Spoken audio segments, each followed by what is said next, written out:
이에 예수의 이름이 드러난지라 헤롯이 듣고 이르되 이는 세례 요한이 죽은 자 가운데서 살아났도다. 그러므로 이런 능력이 그 속에서 일어나느니라 하고,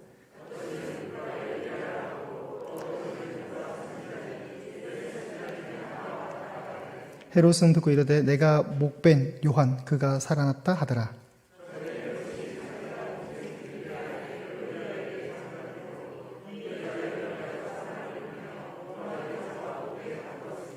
이는 요한이 헤롯에게 말하되 동생의 아내를 취한 것이 옳지 않다 하였습니다.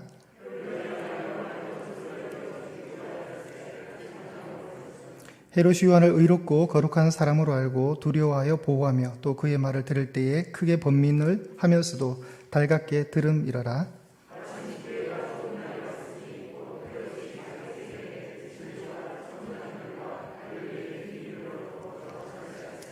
헤로디아의 딸이 친히 들어와 춤을 추어 헤롯과 그와 함께 앉은 자들을 기쁘게 한지라. 왕이 그 소녀에게 이르되 무엇이든지 네가 원하는 것을 내게 구하라 내가 주리라 하고,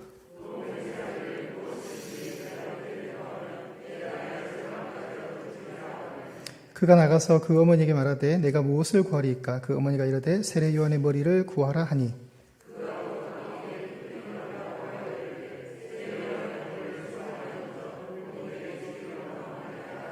왕이 심히 근심하나 자기가 맹세한 것과 그가 앉은 자들로 인하여 그를 거절할 수 없는지라.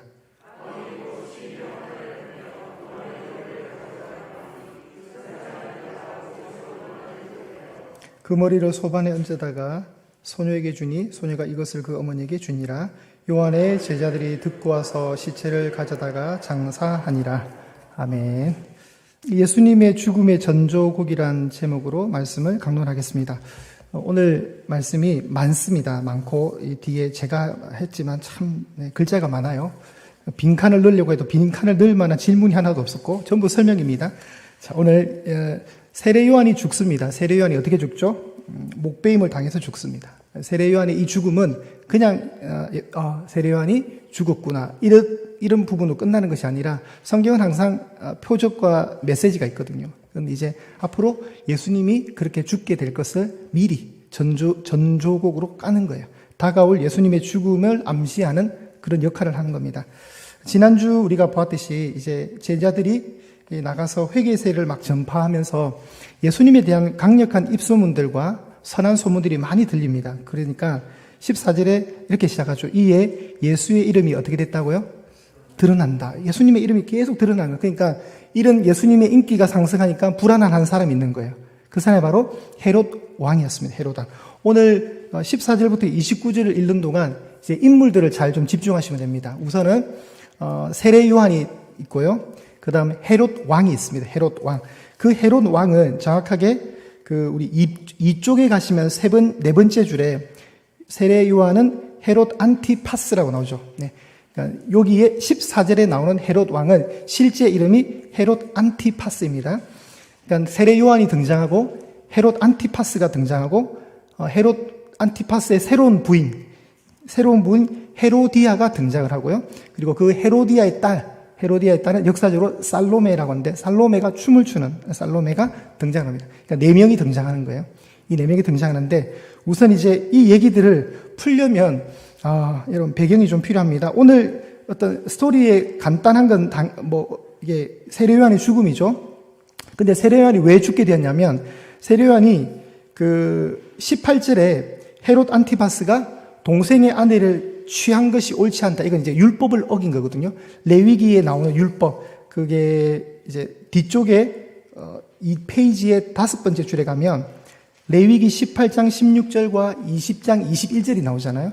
그러니까 형제의 아내를 취하지 말라 레위기의 율법을, 그러니까 하나님의 율법을 어기는 거예요. 그러니까 세례 요한이 선지자니까 선지자의 마음으로 정면 도전을 하는 거예요. 감히 왕한테 옳은 소리를 하는 거예요. 이빠른 소리로. 그런데 헤로디아가 이제 굉장히 이게 거슬리는 거예요. 감히 나를 이렇게 비방해. 그래서 정말 요한을 원수로 죽여버리고 있어요. 19절에 나오죠. 세례 요한을 원수로 여기고 죽이려고 했어요. 근데 그 죽이려는 타이밍이 마침 헤롯의 생일 잔치 때 일어난 거죠. 그래서 생일 잔치 때 춤을 잘 춘 대가로 선물을 받게 되는데 그 선물이 바로 어머니의 지령에 의해서 살로메가 뭘 요청합니까? 목을 달라는 거죠. 세례 요한의 목을 달라. 그러면서 세례 요한이 죽게 되었고 제자들이 세례 요한의 제자들이 와서 장례를 치러주는 그 장면이 있습니다. 자, 지도 띄워주십시오. 자, 여러분 정신줄로 오시면 안 됩니다. 여기 보면, 자, 여기 보면 그 갈릴리 보이세요? 목사님 엔터 한번 치주세요. 먼저 기회가 나오나? 엔터를 한번 치시면 저기 일단 한 번 더 치주세요. 네, 저기가 갈릴리예요.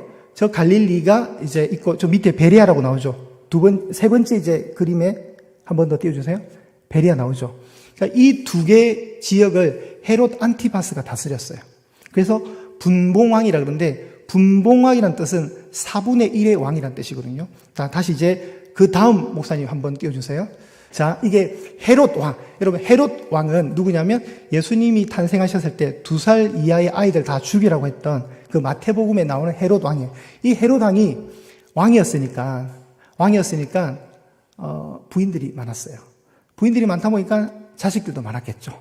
그런데 이제 아까 다시 앞그림으로 목사님 가주시면 다시 아까 지도가 있잖아요. 저 지도에 유대, 갈릴리, 사마리아, 유대, 베레아, 이런 지역들을 헤롯 왕이 예수님을 죽이려 했던 헤롯 대왕이라 할게요, 제가. 헤롯 대왕이 다 다스렸어요. 다 다스렸는데, 헤롯 왕도 이제 사람인지라 죽게 되잖아요. 죽으니까, 이 헤롯 대왕을 따라갈 만한 아들들 중에 포스가 있는 아들이 없었어요. 그러니까 고만고만한 거야. 그러니까 어떻게 하니까 로마 정부에서 땅을 4등분해서 나눠주게 하는 거예요. 그래서 4분의 1 땅을 받는 걸 분봉왕이라 그래요. 분봉왕.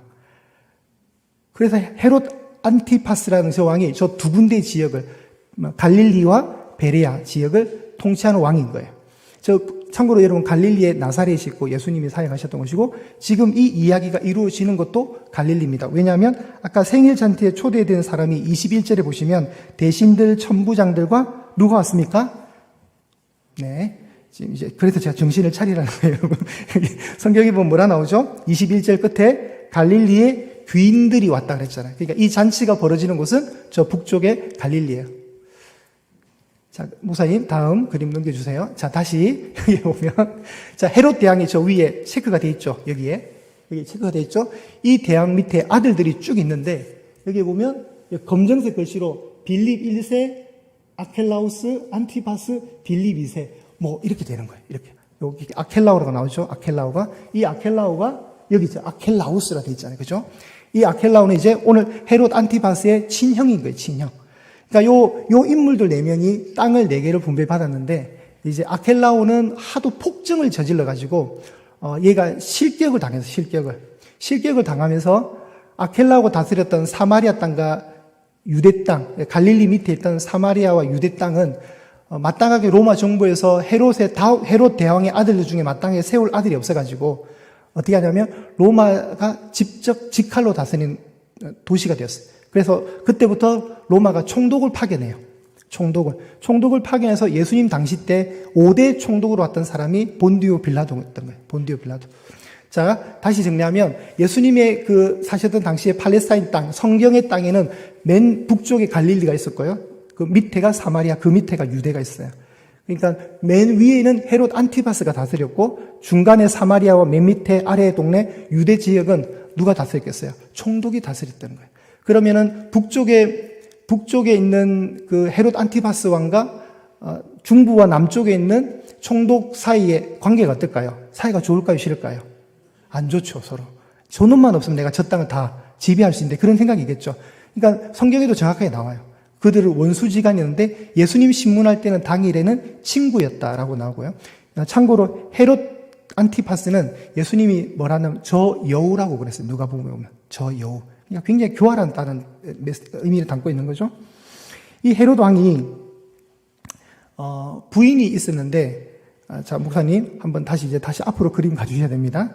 자, 여기 제가 드린 자료에 보면 이 페이지에 위에서 하나, 둘, 셋, 넷, 다섯, 6번째 줄에 나바테아라고 나오죠. 나바테아. 자, 여기 그림에 보면 나바테라고 나오죠. 나바테. 나바테가 하나의 왕국이었어요. 그 왕국에 여기 이제 인쇄물에 보시면 나옵니다. 나바테아의 왕 아레타스 4세. 아레타스 4세의 딸이 있는데 이름이 뭐라 돼 있어요? 파샬리스라고 돼 있어요.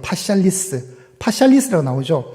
이 파샬리스를 정략 결혼을 통해서 부인으로 삼은 거예요. 왜 그러냐면 보세요. 베레아랑 나바테가 붙어 있죠. 그러니까 전쟁을 막기 위해서 정략 결혼을 하는 거예요. 이해되시죠? 그쪽에 공주를 데리고 온 거예요. 공주를 데리고 왔는데, 그래서 헤롯 안티파스는 부인이 있었습니다. 그 부인이 바로 나바테아 왕의 딸, 공주였던 파샬리스라는 공주가 있었는데 되게 못생겼대요. 역사 기록에 하면. 못생겨가지고 헤롯 안티파스가 썩 그렇게 정을 안 줬나 봐요. 그런데 헤롯 안티파스가 로마에 갈 일이 있었어요. 로마에 갈 일. 자, 이제 목사님 다시 이제 그 가게도 보여줘야 됩니다. 로마에 갈 일이 있었는데, 로마로 가는 길에 이제 자기 형 누구 집에 들리냐면 빌립 1세. 여러분, 빌립 1세 이렇게 손 따라오니까 헤로디아 나오죠. 그죠? 이제 결혼 관계였던 거예요. 그리고 그 딸이 살로메인 거예요. 그죠? 그러니까 로마로 가는 길에 자기 형, 여기 우리 성경에는 동생의 아내라 했는데 이거 원래 오역이라 그럽니다. 잘못된 번역. 이 형이 3살이 많았기 때문에, 그래서 형의 아내를 취했다 이래야 돼요. 여기 번역에는 동생 빌립이라 나오는데 형 빌립이라 번역하는 게 더 맞다고 합니다. 로마로 가는 길에 형 집에 잠깐 묵었는데 형의 부인이 바로 그때 누구겠어요? 헤로디아였던 거예요. 오늘 성경에 나온 헤로디아. 너무 예뻤던 거예요. 근데 자기 부인은 못생겼잖아요. 그러니까 얘가 헤롯 안티파스가 살짝 정신이 돌아가지고 청혼을 한 거예요. 청혼. 근데 또 헤로디아도 야망이 있으니까, 이 여인도 야망이 있으니까 자기 남편 빌립보다 헤롯 안티파스가 훨씬 더 힘이 있어 보였거든요. 그러니까 어떻게 하냐면, 좋다 그럼 네가 이혼하면 내가 시집 가겠다 이래서 그런 배경을 통해서 결혼을 한 거예요. 그래서 파샬리스가 이 사실을 딱 알고 몰래 왕국으로 다시 돌아갑니다. 자기 친정국으로 돌아가면서, 그럼 어떻게 될까요? 이제 전쟁이 나겠죠. 전쟁이 나면서 헤롯 안티파스가 거의 죽을 고비까지 갔다가 겨우 살아남는 그런 일도 있었어요. 그러니까 이런 배경 속에 있습니다. 헤롯 안티파스가 형의 부인을 데리고 온 거예요. 여기 보면 이제 이 가계도를 통해서 쫙 보면 헤로디아가 어떻게 되냐면, 족보를 저렇게 잘 따져가면 자신의 형수가 되고요. 자신의 형수가 되면서 자신의 조카뻘이 되는 거예요. 상관없습니다. 자기의 조카뻘 되면서 형수가 되는 아주 이상한 가계적 족보. 그러니까 쉽게 말하면 이걸 5글자로 뭐라 하냐면 막장 드라마라고 합니다. 여러분, 막장 드라마. 이런 굉장히 꼬여 있습니다. 이런 상황 속에 이제 헤롯 안티파스가 어쨌든 형의 아내를 부인으로 맞았으니 이게 레위기의 율법을 그대로 정면 어기는 거예요. 그러니까 이 상황을 본 세례 요한이 어떻게 합니까? 그건 옳지 않다고 말을 하는 거예요. 옳지 않다고 말을 하고 세장가를 간 이 헤롯 안티파스에게 이제 정죄를 하는 거죠. 자, 근데 예수님의 소문이 흥황하고 있는 상태에서 예수님의 소문이 헤롯 안티파스 왕에게 들렸던 거예요. 들리니까 이 사람의 안에 뭐가 있냐면, 이거는 내가 죽였던 세례 요한이 다시 살아난 격이다 이러면서 불안해하는 거예요. 자, 헤롯이 느끼는 생각이 14절과 16절에 각각 반복이 되는데, 자, 14절에 보십시오. 헤롯 왕이 듣고 이르되 이는 세례 요한이 죽은 자 가운데서 살아났도다 이런 말을 하죠. 14절에. 그리고 16절에 보시면 헤롯이 듣고 이르되 내가 목벤 그가 살아났다. 같은 말이에요. 이게 뭐냐면 지금 예수님에 대한 헤롯 왕, 헤롯 안티파스의 생각이 이렇다는 거예요. 자, 그래서 역사적으로 이제 돌아가서 17절에 이렇게 나옵니다. 전에라고 나오면서 이제 헤롯이 죽였던 세례 요한의 어떤 죽음의 문제가 과거 회상으로 가서 이야기가 진행이 돼요. 과거 회상으로 가서 진행이 되면서 헤로디아가 요한을 죽인 어떤 배경이 쭉 설명이 됩니다. 자, 20절에 보시면 헤로디아는 요한을 막 죽이려고 했지만 헤롯은 그렇지 않았어요. 왜냐하면 요한은 어떤 사람이었습니까? 20절 한번 합독하실까요? 헤롯이 시작. 헤롯이 요한을 의롭고 거룩한 사람으로 알고 두려워하여 보호하며 또 그의 말을 들을 때에 크게 번민을 하면서도 달갑게 들음이러라. 네. 이 망나니 같은 여우 같은 헤롯 안티파스에게 약간의 양심이라는 게 있는 것 같아요. 그러니까 세례 요한이 의롭고 거룩한 사람으로 인식이 되었고 두려워서 함부로 못하고 그를 보호해주고 싶었던 거예요. 그리고 세례 요한의 말은 들어보니까 자기를 번민하게 하지만 그게 다 옳은 말이라는 걸 자기도 인정을 하는 거예요. 그러니까 죽이고 싶지 않는 거예요. 그런데 그의 부인인, 새로운 부인인 헤로디아는 정말 죽이고 싶은 거예요. 눈에 가시였던 거예요. 이건 마치 이제 어떤 느낌이냐면 아합 시대 때 엘리야를 죽이고자 했던 이세벨과 똑같은 거예요. 그런 심정이었습니다. 그런데 21절에 보면 마침 기회가 좋은 날이 왔습니다. 마침. 근데 여기서 기회가 좋은 날은 누구에게 기회가 좋은 날입니까? 헤로디아에게 기회가 좋은 날이에요.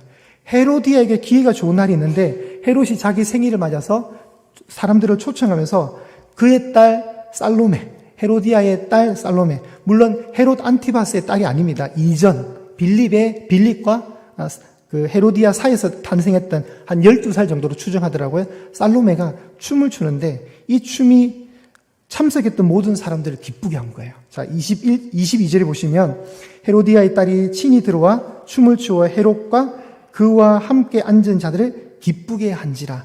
근데 이때 우리 성경에는 뭐 기쁘다 하니까 흠촉했다, 즐겁게 해줬다 이런 느낌이 있지만 실제 이제 이 언어의 이 단어의 번역상의 느낌은 성적인 호기심을 자극하는 굉장히 선정적인 춤이었던 거예요. 굉장히 선정적인 춤이었고 관능적인 춤으로 묘사가 되는 그런 상황입니다. 그러니까 이 헤롯 왕이 갑자기 이제 흥분을 하면서 너무 좋으니까 네가 원하는 거 다 얘기해 봐봐. 네가 원하는 거 다 얘기해 봐. 내가 다 줄게. 그러면서 또 맹세하면서 23절에 뭘 하냐면 실언을 합니다. 실언을. 네가 내게 구하면 내 나라의 절반까지라도 줄게라는 약속을 합니다. 자, 그런데 이게 말이 안 되는 게 뭐냐면 헤롯 안티바스는 비록 북쪽의 갈릴리와 남쪽의 베레아를 다스리고 있는 분봉왕이지만 실제로 자기 게 아니에요. 자기 나라가 아니에요. 누구 거예요? 로마 거예요. 로마 거. 로마가 그냥 세운 허수아비 왕에 불과한 거예요. 그냥 봉신.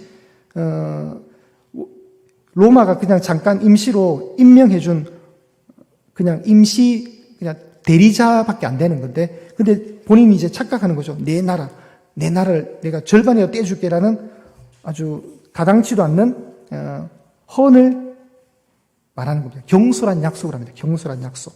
무절제한 맹세를 이 순간에 하게 돼요. 그러니까 요때가 딱 기회가 됐다 해가지고 이 살로메가 어떻게 할까요?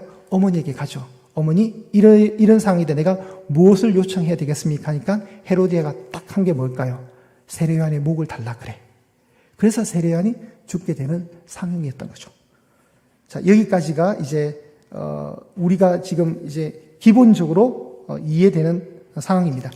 25절 말씀 보시면 그가 곧 왕에게 급히 들어가 구하여 이르되 세례 요한의 머리를 소반에 얹어 곧 내게 주시기를 원하옵나이다. 여기서 굉장히 속도감이 있어요. 속도감. 자, 어떻게 해요? 그가 곧 왕에게 급히, 그죠? 급히 들어가 구하여 이르되 세례 요한의 머리를 소반에 얹어 곧 내게로 주기를 원하옵나이다. 이 속도적인 언어, 곧, 급히, 곧. 그러니까 헤로디아가 세례 요한을 죽이고자 하는 욕망이 얼마나 강한지를 보여주는 단어가 나오는 게 이 세 개의 단어예요. 곧, 급히, 곧. 정말 헤로디아가 그만큼 세례 요한을 너무 싫어했습니다. 자, 이 배경을 가지고 이제 이쪽을 보겠습니다. 이쪽을 다시 한번 보겠습니다. 이쪽에 보시면 이제 17절에 전에라는 단어가 나오고 과거에 대한 회상으로 마가복음 1장 14절에서 세례요한이 잡힌 후 어느 때 일어났다. 마가복음 1장 14절에 세례요한이 잡혀서 예수님의 사역이 시작이 되거든요. 이제 그런 상황이었고 이제 이번에 가시면 세례요한이 감옥에 갇힌 이유가 설명이 딱 됩니다. 자, 제가 한번 다시 복습 삼아 읽어볼게요.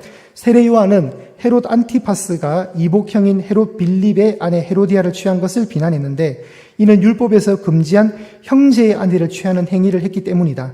헤롯 안티파스는 그의 첫 번째 부인인 나바테아 왕 아레타스 4세의 딸 파샬리스와 이혼하고 자신의 이복형 아리스토블루스의 딸이자 역시 자신의 이복형 헤롯 보에투스의 아내인 자신의 조카이자 형수인 헤로디아와 결혼하였다. 이는 형제의 아내를 취하지 못하도록 한 율법을 어긴 행동이다. 세례요한은 헤롯 안티파스와 헤로디아의 이러한 결혼이 적법하지 않음을 계속 반복해서 지적하여 말하였고 그 결과 헤롯은 요한을 감옥에 가두었던 것이다.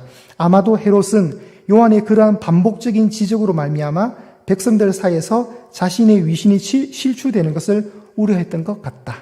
자, 이런 상황입니다. 자, 그리고 이제 3번에 가시면 세례 요한과 엘리야의 유사성이 나오는데 이건 뭐죠? 제가 말했죠? 열왕기하 19장 2절에 보면 이세벨이 엘리야를 죽이려고 그래요. 그 상황과 비슷합니다. 이세벨이 엘리야를 정오하려 죽이려 했듯이 헤로디아가 세례 요한을 원수로 생각하고 미워하여 죽이려고 했다. 자, 4번에 헤로디아의 딸 살로메가 나오는데 12살 정도로 추정이 됩니다. 헤롯 빌립과 헤로디아 사이에서 태어난 딸로 요세푸스는 그녀를 살로메로 기록한다.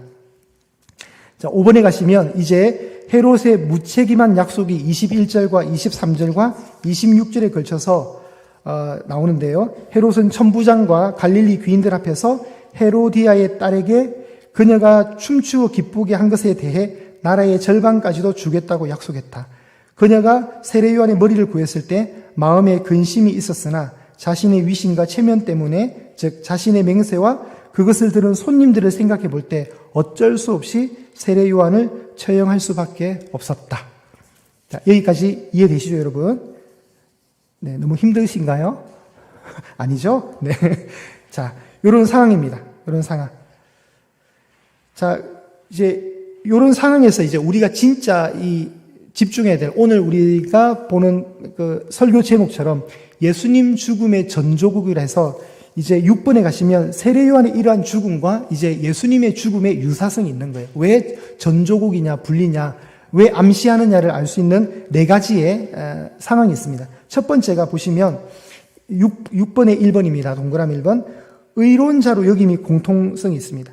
헤롯은 세례 요한을 의로운 사람이라 생각했고 마찬가지로 빌라도도 예수님을 어떻게 생각했습니까? 무죄, 이 사람에게는 죄가 없도다. 실제로 그렇게 말해서 이 사람에게는 죄가 없도다. 이것이 빌라도가 공식적으로 선언한 멘트였습니다. 그런데 빌라도가 무리하게 요청하는 그 유대인들의 그 목소리에 결국은 사형권을 던지면서 나는 이 일과 무관하다고 손을 씻죠. 결국은 사형되게 만드는 거죠. 헤롯도 빌라도도 둘 다 세례 요한을 그리고 예수님을 다 의롭게 생각했고 죄가 있지 않음을 생각했습니다. 두 번째 공통점은 뭐냐면 증오심 때문에 다 죽게 된다는 거죠. 헤로디아는 요한이 너무 미워서 세례 요한을 죽이려고 했고 마찬가지로 유대인들도 예수님을 너무 미워해서 시기로 말미암아 죽여버립니다. 그죠? 시기로. 자, 세 번째 유사점이 뭐냐면 어쩔 수 없이 죽게 되는 상황입니다. 헤롯은 마지못해 세례 요한을 처형했죠. 왜냐하면 자기 체면 때문에. 빌라도도 무리들의 요구, 압력에 못 이겨서 예수를 처형했습니다. 자, 그 성경에도 어떻게 표현되냐면 빌라도가 밀란이 날까 하여 그랬습니다. 밀란이 날까 하여. 소요 사태가 벌어지면, 자, 잘 보세요, 여러분. 빌라도가 총독으로 이 이방 땅에 왔습니다. 그러면 실제로 이방 땅 여기서 사마리아와 유대의 총독으로 사는 게 좋을까요? 아니면 저 로마 중앙 정부에서 일하는 게 좋을까요? 그렇죠. 그러니까 어떻게 되면 승진해야 되죠. 점수를 잘 따야 되는 거예요. 점수를 잘 세이브해야 승진 심사할 때 중앙에서 호출이 오는데 요때 어떤 일이 벌어지냐면 빌라도에게도 정치적인 후견인이 있었거든요. 실제로 다 역사는 다 그래요. 뒷배가 있었던 거예요. 뒷배가 있었는데 그 사람이 누구냐면 세자누스라는 사람이 있었는데 이 사람이 이 일이 있기 전에 얼마 전에 숙청을 당했어요. 그러니까 빌라도에게 뒷배가 없어진 거예요. 뒷배도 없는데 예수님 사건 때문에 밀란이 나면 어떻게 돼요? 소유 사태 벌어지고 막 유대 땅에서 데모 일어나고 막 난리 나면 점수 삭감되는 거예요. 점수 삭감되니까 그게 싫었던 거예요. 밀란이 날까요? 그래서 부인이 와서 말려도 내가 꿈자리가 사나웠다 그러잖아요. 그죠? 예수님 꿈자리 저 사람 건들지 말라고 부인이 와서 말리는데도 남자들은 부인의 말을 잘 들어야 됩니다. 내비게이션에 나오는 여성 음성도 잘 들어야 되고 2가지 목소리만 잘 들으면 되는데 그걸 안 했던 거예요. 밀란이 날까 소요 사태가 벌어질까 싶어서 포기한 거였어요. 그래서 어쩔 수 없이 예수님이 그렇게 처형 현장까지 가게 되는 거죠. 빌라도가 충분히 소신이 있어야 막을 수 있었는데 워낙 유대인들이 막 봉기할 것 같은 위험천만한 그런 느낌이 있었기 때문에 겁이 났던 거죠. 자, 네 번째 유사점은 시신을 장사하는 그 관점입니다. 세례 요한이 죽으니까 우리 끝절인 29절에 누가 왔습니까? 그의 제자들이 와서 시체를 가져다가 장례를 치러주는데 마찬가지로 예수님이 죽었을 때도 누가 해줍니까? 이 역할을 아리마대 부자 요셉이라는 사람이 자신이 쓰려고 준비했던 돌무덤을 예수님께 드리는 거죠. 그래서 장례를 치러줍니다. 이런 상황이 있어요. 그래서 세례 요한의 죽음은 단순히 헤로디아의 어떤 계략에 의해서 죽은 것지만 결국은 예수님도 이렇게 십자가에서 돌아가실 거라시라는 미리 신호탄으로 예고탄으로 쭉 까는 거예요. 그런 이제 상황입니다. 그러면 이제 또 하나 우리가 봐야 될 것이 뭐냐면 다음 주에 이제 그 다음에 제가 해야 될 게 이제 오병이어 사건이거든요. 오병이어. 자, 오병이어인데 여기에 지금 갈릴리의 헤롯 안티파스가 다스리는 왕궁의 궁전에서 일어난 사건이거든요. 그러면 이걸 어떻게 정리할 수 있냐면 생일 잔치가 있었는데 춤이 있었고요. 그 속에서 무절제된 약속이 쏟아집니다. 그리고 헤로디아라는 이 굉장히 간사한 여인의 예상 밖의 의외의 요구를 통해서 헤롯이 참혹한 처형 명령을 내리게 되고, 그죠? 그러면서 지금 의로운 세례 요한이 죽게 되는 거죠. 그러니까 이런 걸 모든 걸 종합해 보면 이곳은 정말 방종이 난무하는 궁전의 분위기라는 거죠. 왕이 있는데 그 왕이 너무 방자예요. 그냥 분위기 자체가.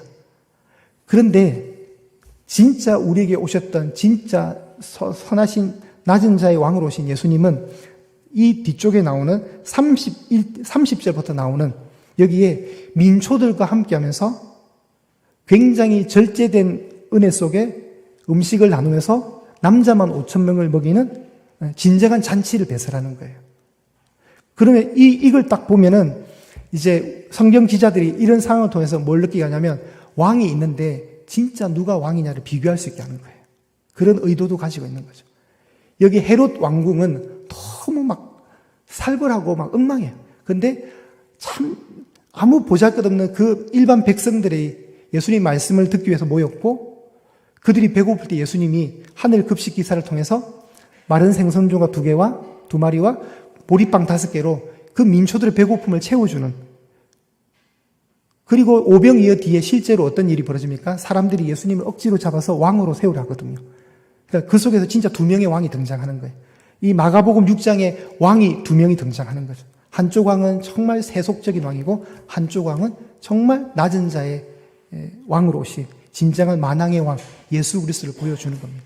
이제 그 내용이 다음 설교 때 진행이 될 것입니다.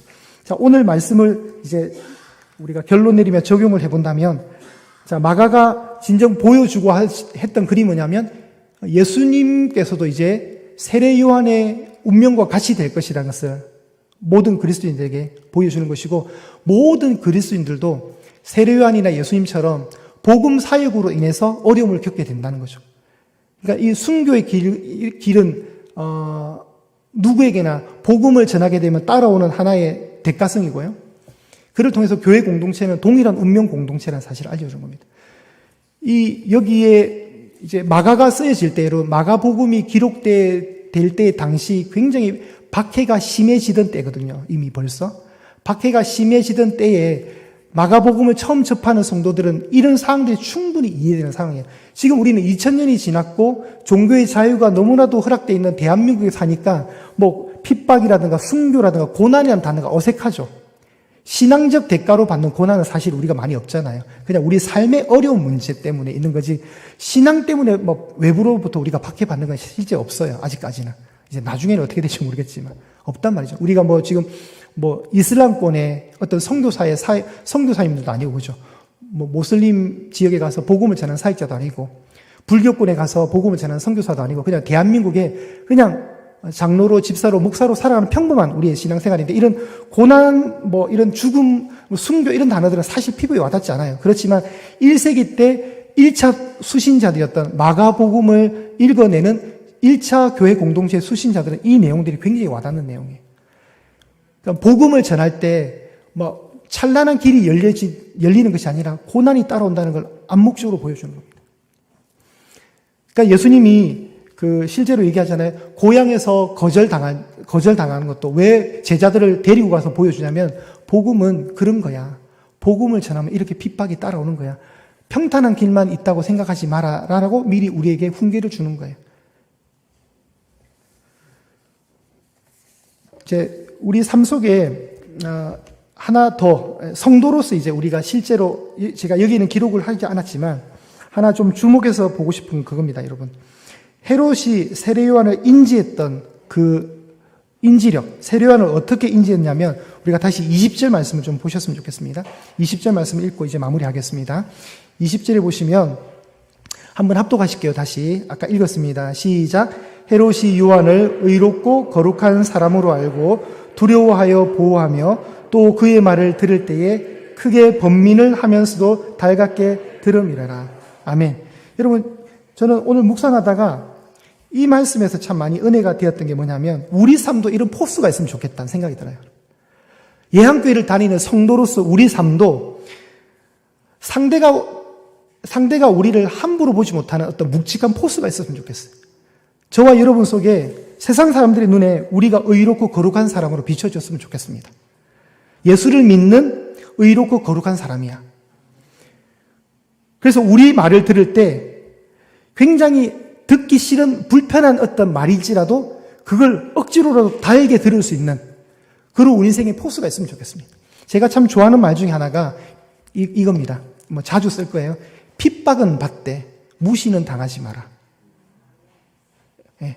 초대교회 성도들은요, 여러분, 사자의 밥이 되고 십자가의 거꾸로 매달리고 불의 화형을 당할 때도 지독한 놈들이라고 어떻게 뭐 때문에 얘들은 예수가 뭐라고 자기 목숨까지 거절하면서 이렇게 죽어갈까? 그러면서 그 사람들은 기독교인들을 경외했어요, 실제로. 무시하지 않았어요, 여러분. 참 네가 믿는 소신이 부럽다. 어떤 게 있길래, 그 무엇인가 어떤 게 있길래 네가 죽으면서도 그렇게 찬송을 부르냐. 겁나는 거예요, 오히려. 핍박을 가하면서도 어쩔 수 없이 핍박을 가지만 1세기 때 기독교인의 순교는 그랬습니다. 박해는 받지만 무시당하는 삶이 아니었어요. 저와 여러분이 그랬으면 좋겠다는 생각이 듭니다. 우리가 예한교회를 다니고 하나님 믿는 백성으로서 진짜 의롭고 거룩한 사람으로 잘 비춰졌으면 좋겠습니다. 막 악착하지만 욕심 절대 포기 안 하고 막 발악하는 그런 삶이 아니라 조금 손해보고 손해본다 할지라도 역시 교회를 다니니까 다르구나. 제가 이런 말 하니까 저도 홍제동을 다닐 때 얼마나 조심스럽겠습니까, 여러분. 그죠? 막 미장원 가는 것도 조심스럽게 가야 돼요. 예한교회 담임 목사가 이제 다 소문이 나가지고 제가 가서 뭐 함부로 뭐 다리를 꼬고 건방지게 앉아 있는 것도 조차도 못해요, 소파에. 선머리방에 가서 한 얘기입니다.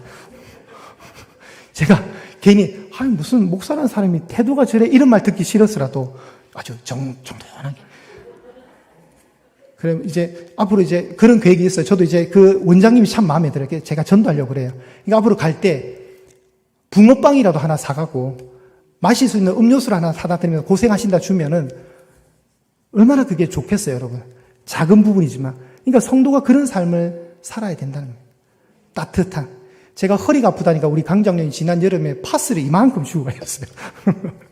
그런 따뜻한 배려하는 생각해주는 그 마음도 그런 게 성도인 것 같아요, 여러분. 내가 이 파스를 사면 내 지갑에서 돈이 얼마나 손해가 되고 이런 걸 계산하는 게 아니라 다른 사람의 유익과 행복을 위해서라면 내가 잠시 손해볼지라도 그렇게 가는 삶. 그렇게 삶으로 드러내주면 여러분 전도가 되는 거예요. 오늘도 우리가 전도하러 갔다 왔습니다. 참 예뻐요, 우리 권사님들이. 너무 예뻐요. 어떻게 이렇게 참 양교회 대단해요, 진짜 여러분. 정말 요새 전도하러 교회 잘 안 오거든요, 사실. 근데 이렇게 오셔서 시간 내셔서 1시간 반씩 이렇게 전도하는데 저렇게 전도한다고 해서 막 우리가 부흥되는 건 아니에요. 그렇죠? 부흥되는 거 아니에요. 그 속에서 관계가 맺어지는 거예요. 관계가 맺어. 요새 세대의 예수천장 불신지옥에서 그 말 듣고 돌아온 사람은 사실 많이 없어요. 그럼 어떻게 해야 될까요? 관계성을 맺는 거예요. 관계 전도를. 관계를 통해서 우리의 거룩함을 나타내고 복음을 아는 자로서 여유를 가지고 상대를 따뜻하게 대하고 죽게 하듯 대하는 그런 태도를 보면서 사람들이 그러면 나도 교회를 다녀볼까? 이렇게 되는 거죠. 볼까? 얼마 전에 81세 우리 최용란 성도님이 제가 이름이 기억이 안 나는데 그 명지대 교회에 따님이 집사님이세요. 그분이 지금 여기 백년사 절을 포기하시고 교회로 오신 거예요. 그래서 제가 지난주 2주 전에 설교 때 얘기했잖아요. 그렇죠? 인사할 때 그분이 오셨어요. 지금 81세 연세에 교회를 오셨어요. 지난주도 오셨어요, 여러분. 지지난주도 오셨고요. 지난주마다 제가 너무 감사한 거예요. 근데 그렇게 되기까지 저는 그렇게 생각해요. 그 따님이 진짜 잘해서 그래요, 여러분. 그 따님이 진짜 얄밉게 하고 부모님한테 똑바로 못하면 니나 교회 다니라 이런 말 하지. 따님이 감동을 주고 기도하셨으니까 그래 되는 거예요. 여러분, 그런 생각 안 드세요, 여러분? 예, 그렇게 해본 적이 없으신 것 같아서 공감이 안 되시는, 저는 그런 생각해요. 예, 그 명지대 교회 다니는 그 집사님 따님이 굉장히 어머니께 잘했던 것 같아요. 잘하니까, 아유, 이제 우리 딸 소원이 한번 들어주자 해서 그 마음이 바뀌는 것 같아요. 그 딸이 정말 못했으면 절대로 여러분 안 돼요. 그런 관계예요, 관계. 그런 관계를 여러분이 지냈으면 좋겠다는 생각합니다. 세상 사람들로부터 여러분 의롭고 거룩한 사람으로 그런 포스를 지닐 수 있는 저와 여러분 되시기를 축복합니다.